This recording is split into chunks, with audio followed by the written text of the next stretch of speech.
Welcome to Sunday Night Prime. I'm Father Andrew Apostoli, a member of the Franciscan Friars of the Renewal, and it's my pleasure to be your host for today's very interesting program. Before we get into that, let me remind you that if you have any questions or comments, suggestions for programs, send your emails to sundaynightprime@ewtn.com. That's sundaynightprime@ewtn.com. May the Lord give you his peace. You know, from all through the history of mankind, there's always been a struggle between good and evil. Go way back to the very beginning of Genesis when our first parents, were tempted by Satan and the struggle between good and evil, doing God's will and opposing it, began in human history right from the beginning. And all through history, there have been times when there have been great conflicts between good and evil. And it's very important that we have those who can champion what is good. To champion truth, we need prophets. God sent prophets in the Old Testament. He raises up prophets, even in our time. And, we need them especially when darkness, when evil seems to be spreading. And today's program is going to feature one such person who was, I think, a prophet, a champion of truth. Let me read to you something that Archbishop Fulton Sheen said at the time when the world was being drawn between forces of good and evil. This is what he said: "The world is rapidly being divided into two camps, the comradeship of Antichrist and the brotherhood of Christ. The lines between these two are being drawn. How long the battle will be, we know not. Whether swords will have to be unsheathed, we know not. Whether blood will have to be shed, we know not. Whether it will be an armed conflict, we know not. But in a conflict between truth and darkness, truth cannot lose." What prophetic words that apply to the one we want to honor in our program today, a champion of truth. And this is why our program is entitled today, Dietrich von Hildebrand and His Battle Against Hitler. And we are very privileged to have special guests today. First guest is Dr. Alice von Hildebrand, the wife of the late Dietrich, and she's an author, lecturer, and former professor at Hunter College. Alice, welcome to the program. Thank you, dear Father. It's a real pleasure to have you it's here. It's a privilege to be here. Thank you. Thank you. And with her is John Henry Crosby, who is the founder and director of the Dietrich von Hildebrand Legacy Project. John Henry, welcome to the program. It's great to be here. Thank you, Father. Okay. Alice, your husband, your late husband, was certainly a man of great courage, had a vision to see the evil, especially in Germany, rising in Nazism, when so many people were taken by, Hitler as a flamboyant kind of leader, and and people get caught up in those kind of things. So it's a pleasure that you're here on the program today, to share, Well, Father, first of all, I would like to express my gratitude to EWTN to give me a chance to tell the public who my husband was and the immense debt of gratitude that I was towards him. Because the very day that I met him, it changed my life. I immediately felt that he was a man whose faith was the center of his life, whose devotion to truth, moral goodness, and beauty was boundless. He totally formed me spiritually, religiously, intellectually, artistically, and my whole work, whether it is my teaching at Hunter or whether it is the conferences and the talks that I've given, I owe to him. The thing that struck me first and foremost when I met him was the joy of being Catholic. I know many, many good people that are devout Christians, but very few radiate the joy of faith. And that was in a moment when I met him when he was a refugee. He had lost absolutely everything. Nevertheless, he never lost sight of the fact to love God and His church is the greatest gift that we can receive. I mean, from this point of view, he was a witness and he was a knight of truth. That's a beautiful, beautiful presentation about who your husband was. And to be a joyful Christian, you know, St. Francis was a man of great joy and radiated this. But your husband suffered greatly and made many, many sacrifices. And, you know, as you said, the first thing that struck you about him was that joy. Well, we hope that maybe through this program today, others will learn of his joy and also become joyful champions to proclaim the gospel, to live the gospel. Well, John Henry, you've done so much work, you know, with the Dietrich von Hildebrand Legacy Project and the producing a wonderful book, which is entitled, I have a copy of it here, it's My Battle Against Hitler by Dietrich von Hildebrand. So I know you have much that you can share with us. What would be your first thoughts about his life? And I know early life, you expressed some things about that, and maybe we could go through a little bit of that. Yeah, well, I'm delighted to be here, and I'm also very grateful for the chance to be on the show. I think the very first thing I'd want to say is that von Hildebrand is known by many people for his writings.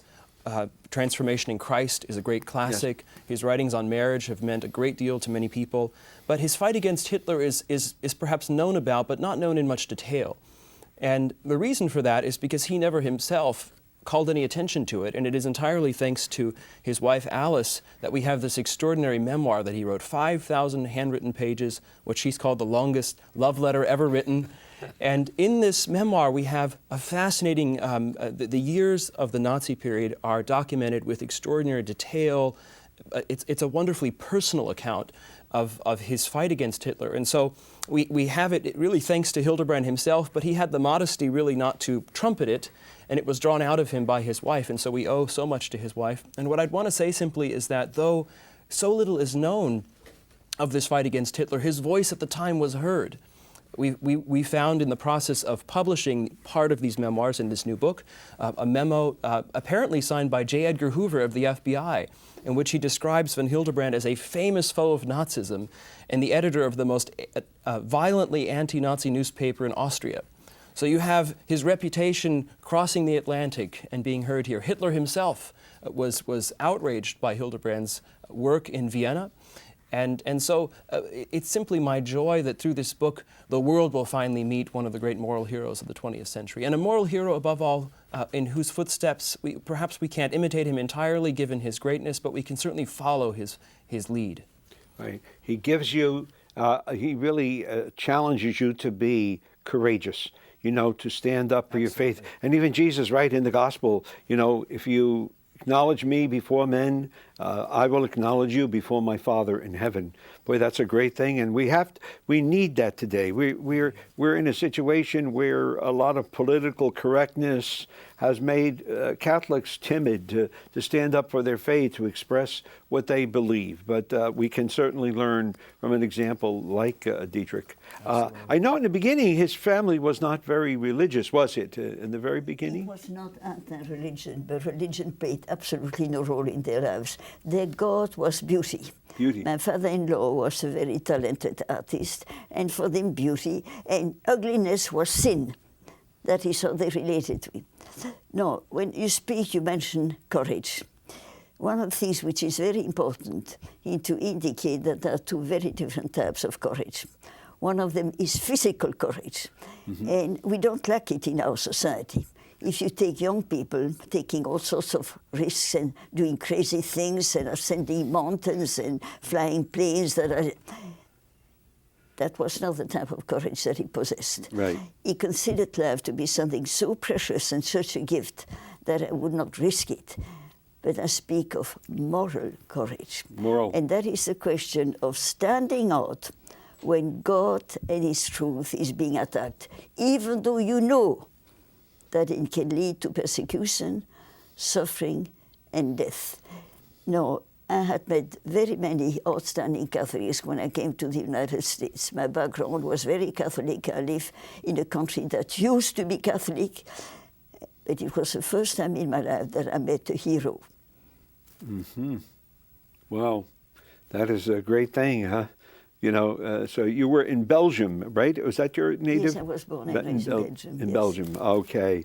Yes. Well, that's why we need his example.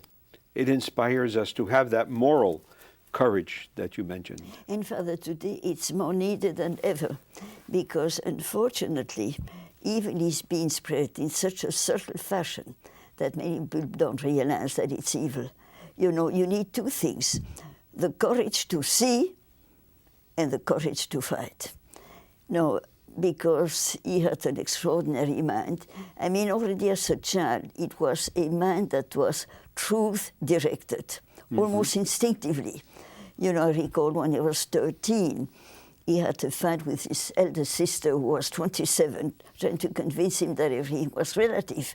And the little boy at 13 fought with her, and of course, he had better arguments. And she comes home and says to the father, you know, it's unbelievable. He doesn't want to see that everything is relative. And the father said, well, he's only 13, you know, wait until... And he says, Dad, if you have no better argument for your position than my age, it rests on a very weak basis. Boy, he was only 13. He was a 13. philosopher there. Yes. Huh? He Great. was opposing his father, his mother, and his 5 sisters. And you know what is particularly beautiful? He loved them. You know, in some way you cannot understand my husband until you realize that he had 5 sisters whom he loved. And so already at a young age, there's something very striking for him.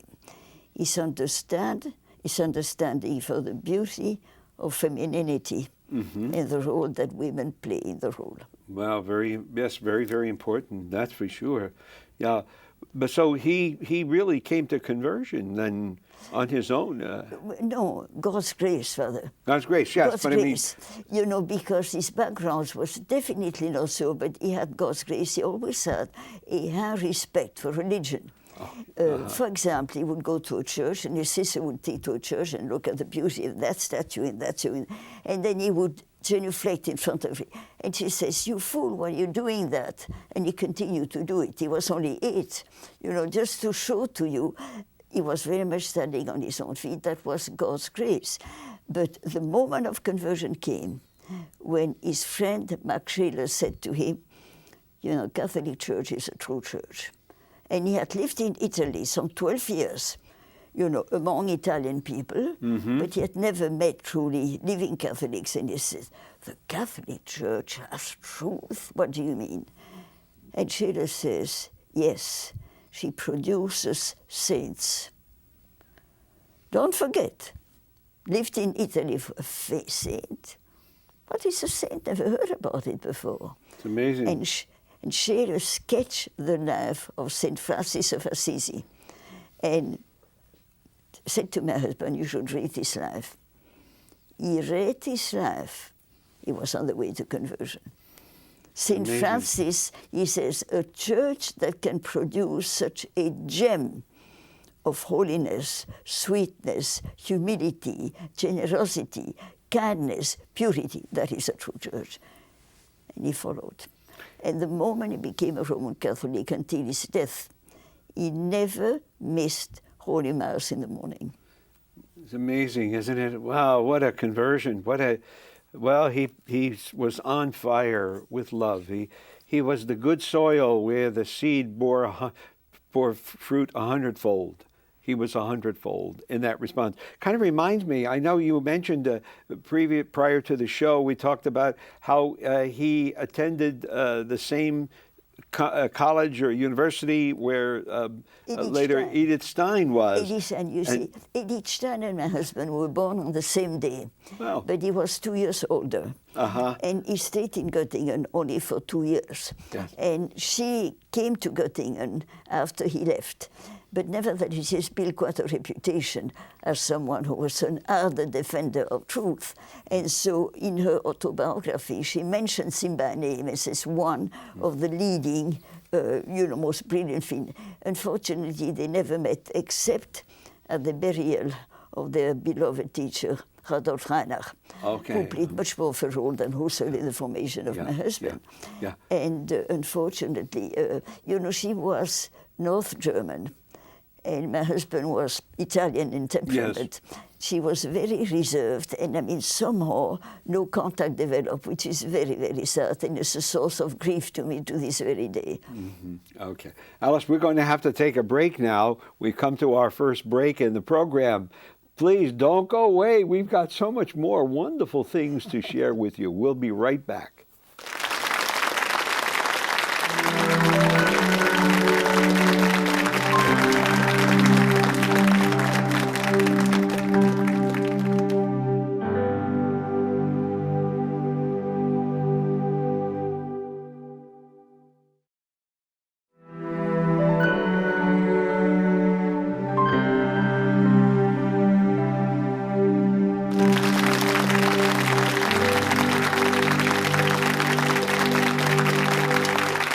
Welcome back to Sunday Night Prime. I'm Father Andrew Apostoli, your host for today's wonderful program, and which is entitled Dietrich von Hildebrand and His Battle Against Hitler. Our special guests are his wife, Dr. Alice von Hildebrand, and special guest also John Henry Crosby, founder and director of the Dietrich von Hildebrand Legacy Project. I know, John Henry, you've done so much with the research on and translation of the memoirs of Dietrich. Could you kind of sum up? I know, in the beginning, we were saying that his faith, he came to a conversion. Right. Maybe that'd be a good point to pick up on. Yeah, I'd be happy to comment. So I'd like to pick up on something that Dr. von Hildebrand had said when she said that what distinguished his courage was that it was moral courage, not physical courage, the particular courage to see truth and stand up for it. And I think what I'd like to say by way of wrapping up on our previous segment on his life is to look a little bit at how in his early life one sees the anatomy of this moral courage. And I think maybe one could summarize by saying there was an extraordinary independence of person in him. Now, this wasn't the independence of a kind of modern-day subjectivist. This was the independence of someone who was immune to the climate in which he found himself, the ideas, the ideologies. And at the same time, it was so fruitful because it was so truth-oriented. And so this independence allowed him really to make up his own mind, having found truth wherever he could find it. So you see this in his early religious development. Dr. von Hildebrand described the independence in the moral sphere, but even religiously, it was a totally unreligious home. And yet, von Hildebrand, even as a young boy, describes having a faith in the divinity of Christ. At the age of 6, he was found prostrate before the bust of the head of Christ that they had in the house simply for a work of art. But he says that no one around him was religious, and yet already he had a real faith in Christ. And the fact that his parents didn't believe didn't deter him at all. So there was an extraordinary independence at the level of faith and also at the level of ideas. When we come to his education, I think one way of looking at what happened when he went to study philosophy was that it was a radical pursuit of truth, but not for scholarly reasons. It wasn't the philosopher of the classroom. It was the philosopher, in some sense, understood as a confessor rather than a professor. And so this defines the rest of his life. And this is why people have found his work so nourishing, because they find in him someone who speaks to their lives and not just to their intellectual considerations. And then finally, on his conversion. His conversion took place in 1914, the Easter Vigil, and when I first began to study him, I tended to think of him as a kind of philosophical moral hero, someone who intellectually deconstructed the Nazis. It became very clear as I encountered his conversion that the conversion was the most radical transformative moment of his life. It's impossible to understand how he could resist Hitler without his faith. I'm sure he would have done it, but the particular courage and totality of his commitment are linked to the fact that when he converted, he gave himself totally to Christ. He really threw himself into the arms of God. So I want to highlight that independence as being somehow at the root, and that's important when we go to look at von Hildebrand. We ask, how can we be like him? Well, the first thing we have to do is cultivate that independence. So that's maybe the first point I'd like to make, just by way of summation before we turn to his actual encounter with the Nazis. Yeah. Well, having that independence, he was not swayed by popular opinion. He knew he could see that truth, and he lived by it, and Jesus became that truth for him. Absolutely. That led him right through life. And that's what we need today, because so many people are swayed by what appearances, people who are, maybe as a personality, very charming, attractive, and yet there might not be truth at all there. But those who can see that truth, as Dietrich did, and remain faithful to it. And it is amazing, as you said, John Henry, that he had that ability to remain independent enough in his judgment, his clarity of vision, to even not go along with his father and mother and his sisters. And I'm sure that's not easy to stand up with your family. He loved them. It's not. He wasn't a teenager rebelling and doing whatever he wanted. He was really speaking from his heart that this is what he believed, and he would remain faithful. And Jesus did say in the Gospels, I didn't come to bring peace. I came to bring, conflict with father. I set father against son, and son against mother, and mother against son. And you see that right in his life. And that's, I think, shows a tremendous depth, especially that he came to that conviction of Jesus' divinity at the age of 6 in a household that did not support that idea for him. Some people have praised him and saying, he's ahead of his time. That's no compliment to my man, because to be ahead of your time and the things are getting worse, he was above time, because he saw things in the light of eternity. Yes. It's absolutely crucial. It was always a confrontation between eternal truth and reality. Right. You see, to be ahead of time is basically fairly meaningless, because what's coming might be worse. Yeah. That's absolutely right, yes. Yeah. In fact, one of his books is called Timely Questions in Light of Eternity. Yes. And that captures, I think, beautifully the spirit of his whole thought. There's always the reference point is always truth as best he can understand it. Not yet translated, John Henry. That's work for you. I know. More work. She always gives me more assignments. More assignments. Yeah. Okay. But just to dive right in, this issue of not being ahead of his time and yet being rooted in the moment, in the pursuit of truth, comes out in the earliest confrontation with the Nazis. And I think in light of what we've said about his early life, one can say he was predestined to be an enemy of the Nazis, and yet that predestination didn't require it. So let me tell you a little bit about how he found himself in this confrontation. So though he wasn't maybe ahead of his time in the sense of being a trendsetter, he was certainly ahead of his contemporaries in fighting Hitler. Now, when we think of the opponents of Hitler, we think of some of the resistance movements in the late 30s and the early 40s, but Dietrich von Hildebrand had already attacked the Nazis in 1921.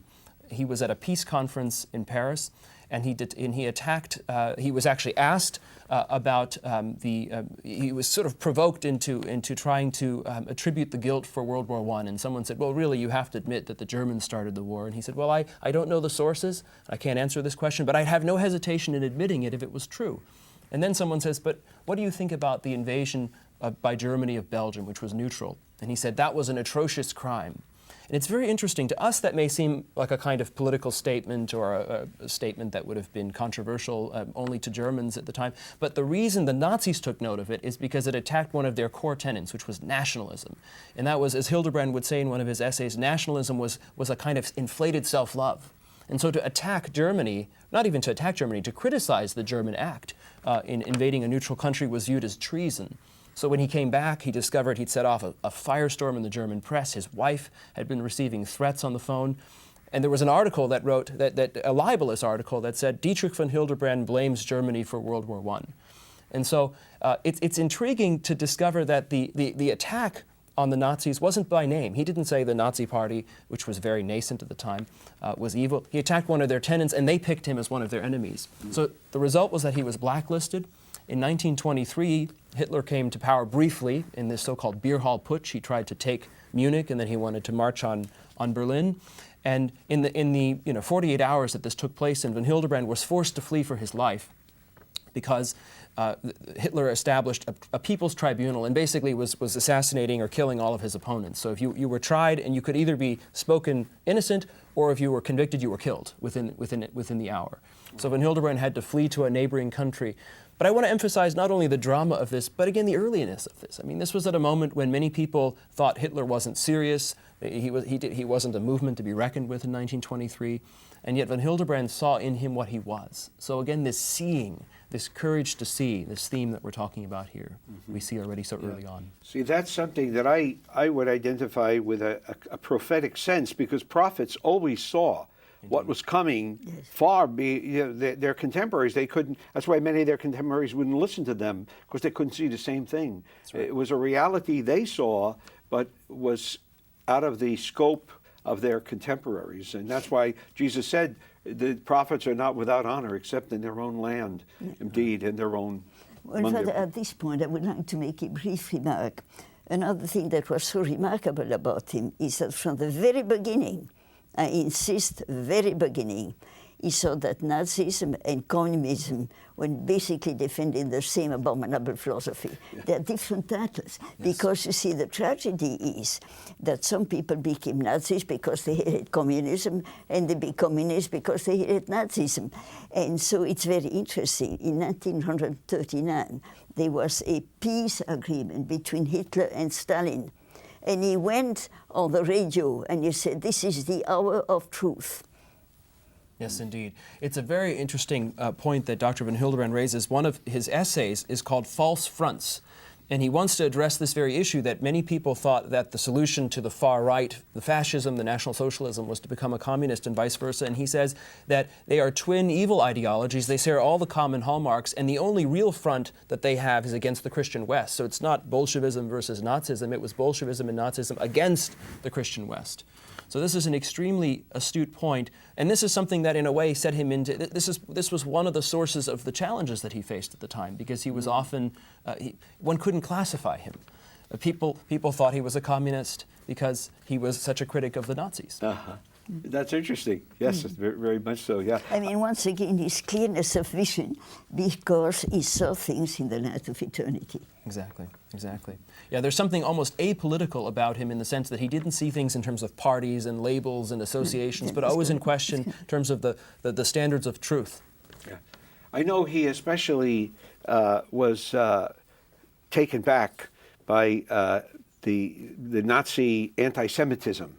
Absolutely. And didn't he defended the Jewish people. He said it is not, it was totally evil to condemn a people. Yes, yes.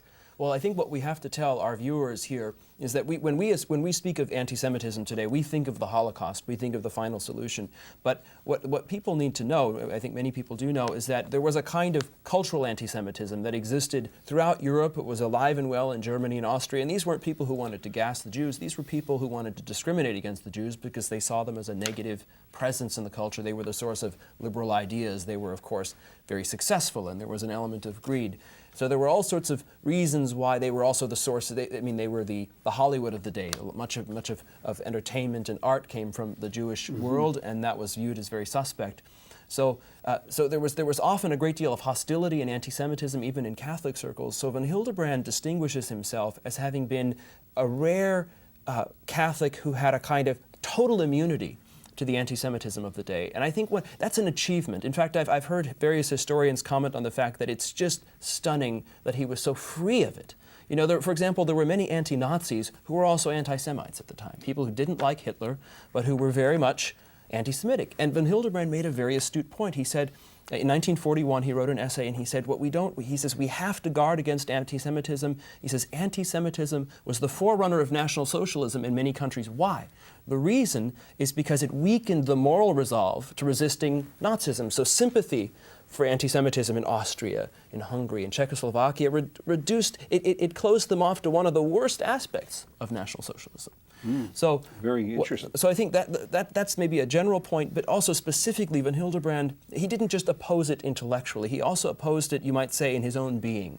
I know Dr. von Hildebrand wouldn't want a brief anecdote to pass here.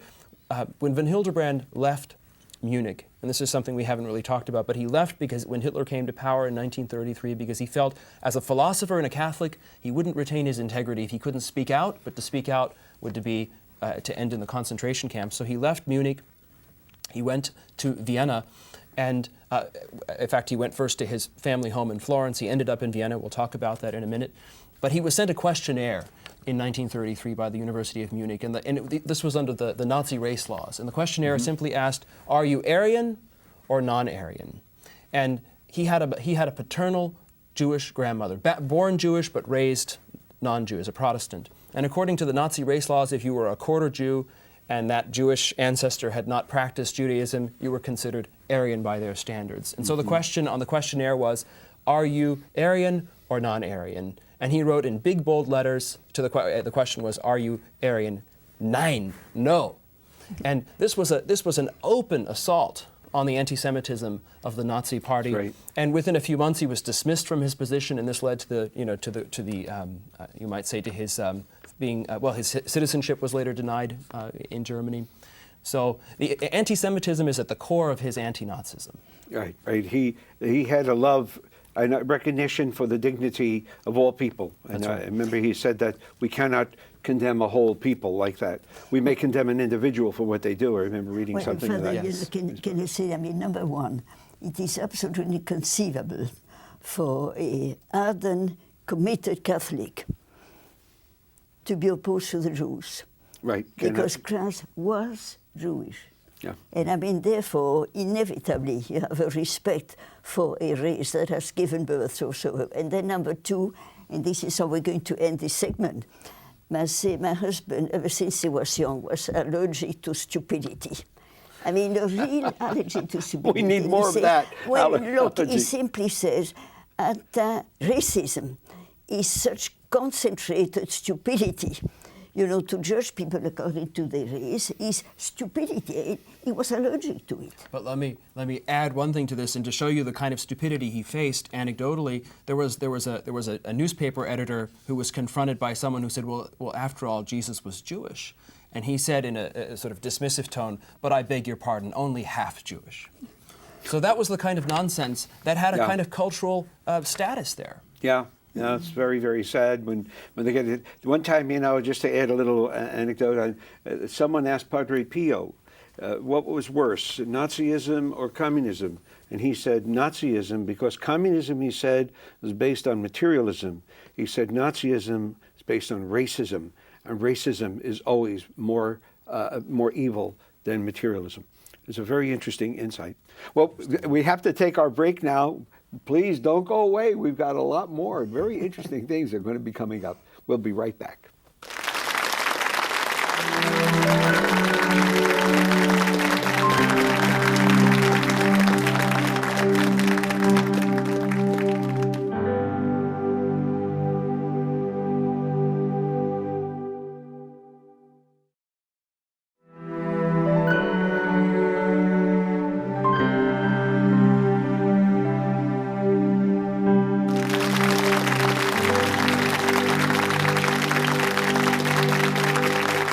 Welcome back to Sunday Night Prime. I'm Father Andrew Apostoli, your host for today's program, and our wonderful guests, Dr. Alice von Hildebrand, the wife of Dr. von Hildebrand, and Dietrich von Hildebrand. And another special guest is John Henry Crosby, who is the founder and director of the Hildebrand Legacy Project. We left off talking about the anti-Semitic stance of the Nazis. This is an interesting insight, but when the Blessed Mother appeared at Fatima in 1917, her July apparition, she said that World War I would end, and peace would come if people did what she said. However, she said, if not, a more terrible war would come. Later on, they asked Sister Lucia what Our Lady meant about it. She said, the reason it was worse because World War II had as one of its objectives to destroy the Jewish people, from whom Christ came, Our Lady came, the apostles, and she said this would have been, done as a way, an offense against Christ. Huh? Very interesting. But I know people are going to ask about, well, when things started to heat up there in Nazi Germany, that Dietrich left Germany to go to Vienna. That's right. Okay, maybe you could fill us in on that, John. Why Sure. did- So in January of 1933, Hitler became Chancellor of Germany, and in the years before that, the Nazi Party had grown from a minor party to the largest party in the German Parliament, and so there was this sort of sudden sea change in German politics as the Nazis swept into power, and of course von Hildebrand watched this with great concern. And always with the question in his mind, at what point would it become bad enough that he couldn't stay? This is very significant. It wasn't that von Hildebrand ever conceived of leaving Germany out of personal fear. It was out of a sense of vocation that as a philosopher and as a Catholic, he had to speak the truth in and out of season.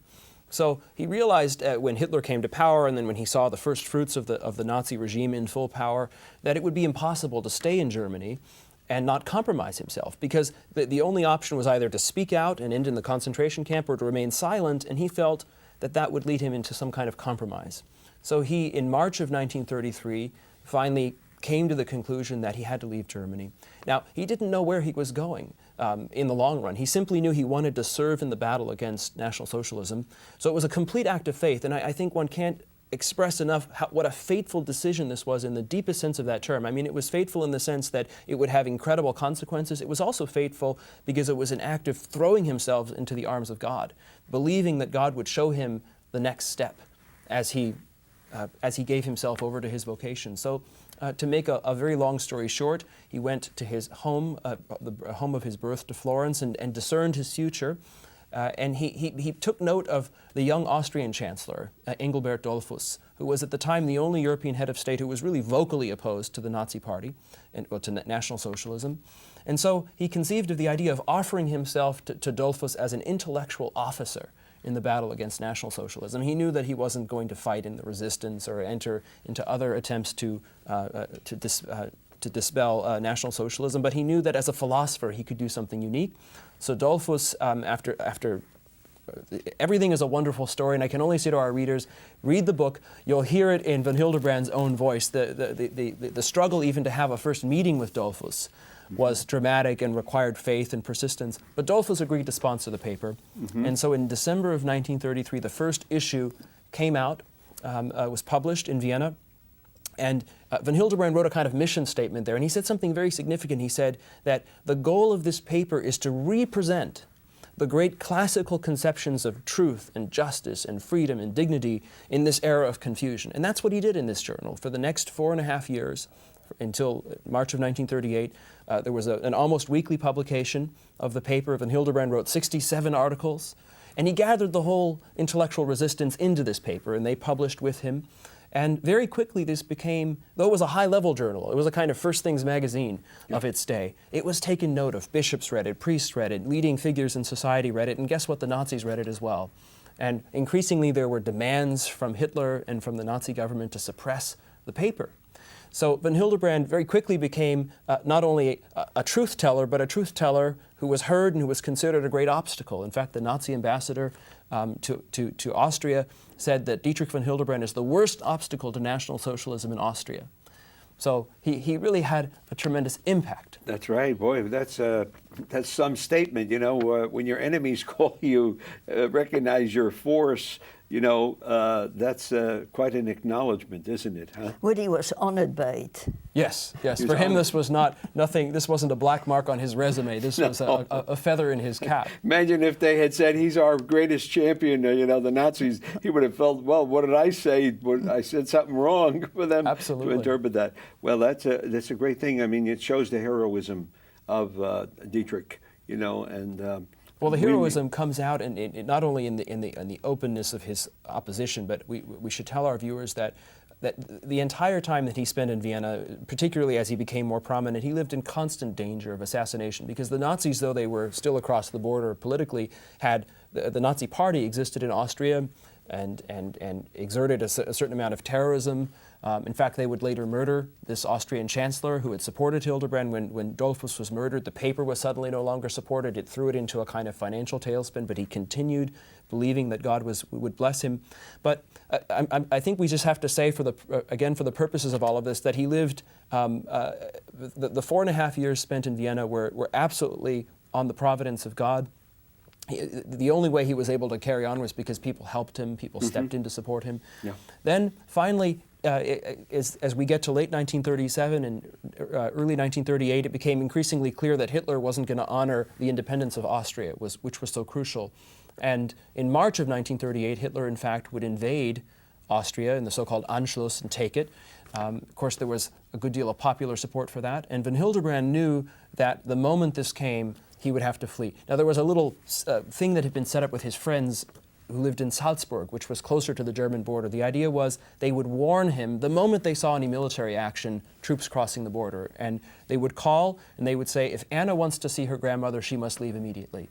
So there was one false alarm, and von Hildebrand actually fled only to discover there hadn't been the invasion. But 10 days later, on March 11th, 1938, the news came again, and there was a certain sudden flurry of activity and the most dramatic escape you could possibly imagine. But I want to highlight one beautiful moment in all of this. At 8:45 in the evening, he and his wife would leave for the Viennese train station, but there was still a moment to save all of their furniture. They had managed to get this from Germany to Austria, and there was a young Jewish lawyer who agreed to draw up a deed of sale to an American, the idea being the American would be able to keep this property. The Jewish lawyer had stepped forward, but in the rush of the moment and with a recognition that the Jewish lawyer was risking his life, then Hildebrand gave up the plan.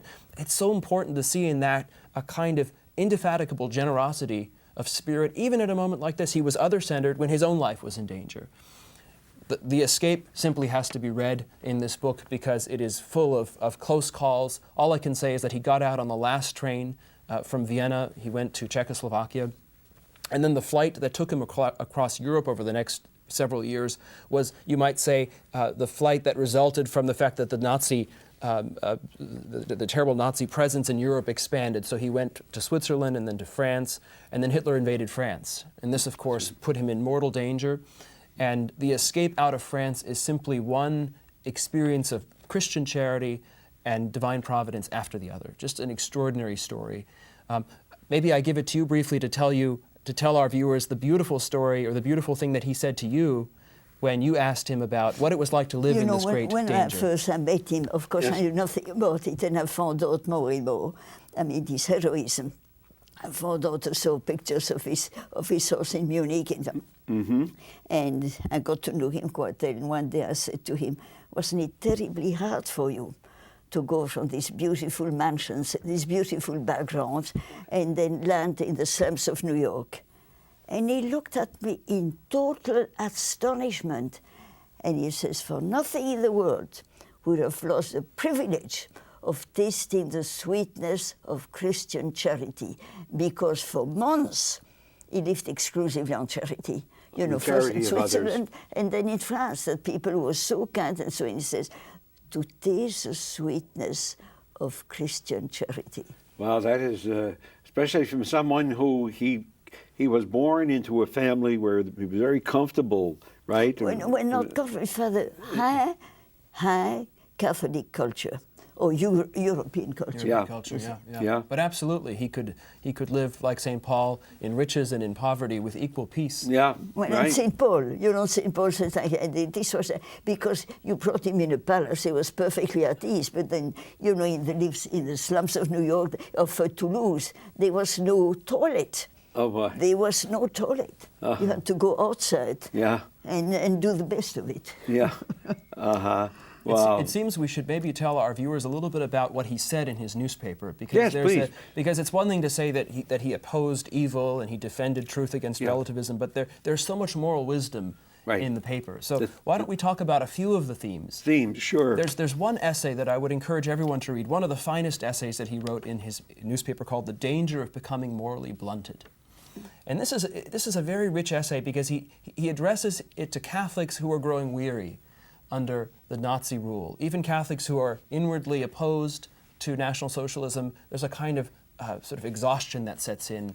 And as he says, the rivers of blood become so great that we're just desensitized. So it's really against this problem of desensitization. And he wants to say that the Christian calling is to somehow revive in ourselves that rejection of evil, and also the not only the rejection of evil, but the embrace of good. So And then, but he goes on and he says many very, very profound and beautiful things. For example, he says that this isn't just to sound a note of negativity. This is really about preserving our moral core. And he talks in one place about the importance of always preserving that inner no to National Socialism, lest it take us in. Not only does our inner resistance break down, but gradually we make peace with it. Maybe at one point we become comfortable with it and find it even attractive. Yeah, we no longer see the evil part of Yeah, it. It just blends into the scenery. Yeah. And he saw this as a great danger for Catholics, that a certain inner willingness, the ability to sustain that inner rejection of evil, and that also that inner commitment to the good was being worn down. So this is just a sample of one of the, first of all, it's a theme in all of his writings, but it's incredibly wise. Mm-hmm. Something we certainly need today when there's different kinds of evil spreading. You know, Pope St. John Paul II warned that we are now facing the greatest spiritual struggle in the Church's 2,000-year history, and he said most people are not aware of it. He called it the struggle between the gospel and the anti-gospel, between Christ and the Antichrist, and we see it. And unless we maintain the sense of what is evil and not get drawn into it, because people can, like you say, become used to it. I mean, he still lived the dreadful moment when abortion was legalized. And I recall he said to me, Hitler won the war. And I said, what do you mean? He said, he was defeated militarily, but his spirit has penetrated into our society. And a society that legalized the murder of the innocent is doomed. That was his last talk. He had given talks in 17 countries, in 4 languages. That was the last talk he gave in Orange, California, shortly before his death. And then I duplicated his thought and I wrote an article. Hitler won the war because all these horrors. I mean, if you take, for example, the total loss of elementary moral sense, the very moment that you speak about same-sex marriage, which is such an abomination, in front of God and man, and the very moment that is legalized, it shows simply that we have totally lost the moral sense. And the moment you lose it, you're lost. Yeah, right. Once we lose the dignity of marriage, right. The society, marriage, the family is the building block of both the social as well as the Christian, the religious structure of humanity. You see, Father, I mean, I believe I truly use his own words, even though he didn't formulate it so. The very moment that women accept to kill their own child, the woman who stands for life because she's called the mother of the living. Mm-hmm. In this very moment, it is the greatest victory of Satan over Eve since original sin. Mm-hmm. Yes. Yeah, and I mean, had he been present, this is something that I try to do. Since I retired, my great fight has to fight feminism and try to show the incredible beauty of a woman's role in society, in marriage. This is something that I keep repeating. And ultimately, the duel is between Satan and the woman. You see that in the Apocalypse. That's right. And I mean, therefore, it seems to me, unless women wake up to the greatness of giving life, we are just going into total darkness. They have been sold the lie that their greatness lies in doing what men do and be getting, into the executive world and so on, and have lost the beauty of God's gift to them for motherhood. Just lost that there. Well, we have a few more things we wanted to just touch on before we're coming somewhat close. We have to mention at some point to the website, your website. Yes. We want to put that now? Absolutely. So for those who'd like to learn more about Dietrich von Hildebrand and about this book, the website of the Hildebrand Project, which is simply hildebrandproject.org, is a tremendous resource. All of the reviews of the book and a lot of interesting supporting material can be found there. Perhaps we should also say that the book is available through EWTN's religious catalog. That's wonderful. That's right. That's and we're the delighted. easiest way. It's the easiest way to get it, and we're delighted to be partnering with EWTN on that. As far as a few final points, maybe one more item from the essays. Sure. And then I would like to say something about the power of Hildebrand's witness for my generation, for those who are young and looking for their place. So this issue of speaking out, which if we've used the word prophetic to describe him, one of the ways in which he spoke out to his contemporaries was he warned against what he called a kind of Catholic quietism. So there was a tendency in the Catholicism of the era to want to retreat. There'd been a moment of great political involvement. This was seen as having gone too far, and so people wanted to retreat. There was this idea that Catholics should live a kind of inner purity and sort of ignore the public life. And Van Hildebrand says he was very harsh on these Catholics. He called it a desertion of the flag, not to rise in opposition to something like National Socialism. He says these aren't just mere political expressions. These are fundamental conflicts of worldview between Christianity and between National Socialism. And so he called very aggressively to his fellow Catholics to rise up, of course, according to their own vocations. Sure. We might mention the difference between Van Hildebrand's vocation here and someone like Dietrich Bonhoeffer, the famous Protestant theologian and pastor who died in his resistance to Hitler. And of course, Bonhoeffer participated in a quiet, covert mode of resistance, of course, through encouraging his many Christian brothers. Van Hildebrand, of course, did it publicly. But Van Hildebrand would have said that whatever it is that you're doing in the fight against National Socialism, there needs to be some stance, at the very least a moral stance that you take. That's right. So this is, I think, crucial for us today, and I think one way of misreading the book is to read the book primarily as a way of saying that, or endorsing the idea that now we've fallen into our own National Socialism. I mean, who knows how far we'll fall? And of course, one should always be alert. I mean, civilized societies can fall very rapidly, but I think it's important that we remember that Van Hildebrand's message addresses itself primarily to our consciences. Yeah, that's so very important, and we've got to revive the sense of consciousness. You know, unfortunately, there's so much more we could say, but we're running out of time. Okay, it's been a wonderful program. Alice, thank you for... But Father, I think we need another show. Yeah, okay, we'll need another show, okay? You have to talk to the people at EWTN at the headquarters. And also, John Henry, thank you so much. I'm going to give a little blessing in the name of the Father, and of the Son, and of the Holy Spirit. Heavenly Father, we ask you to bless all your people and give them courage like Dietrich had. And I bless you all in the name of the Father, and of the Son, and of the Holy Spirit. Amen. God love you all. Well, we come to that part of the program now where we make a little appeal for the support of EWTN. You know, we heard in the life of Dietrich where he took that stand, he had that courage, he believed, and he spoke out. And this is Christian witness, you know, and so important for our time. And thank God for EWTN to be able to get programs like this out. We never know how many people have seen this program, or will see it because they'll repeat it a couple of times. It's just such a great grace. And Pope Benedict had said that the church needs EWTN. So please try to support EWTN, not only with your prayers, but whatever financial assistance you can give. You'll know what you can give, and the Lord will reward you. So God love you all. Peace be with you.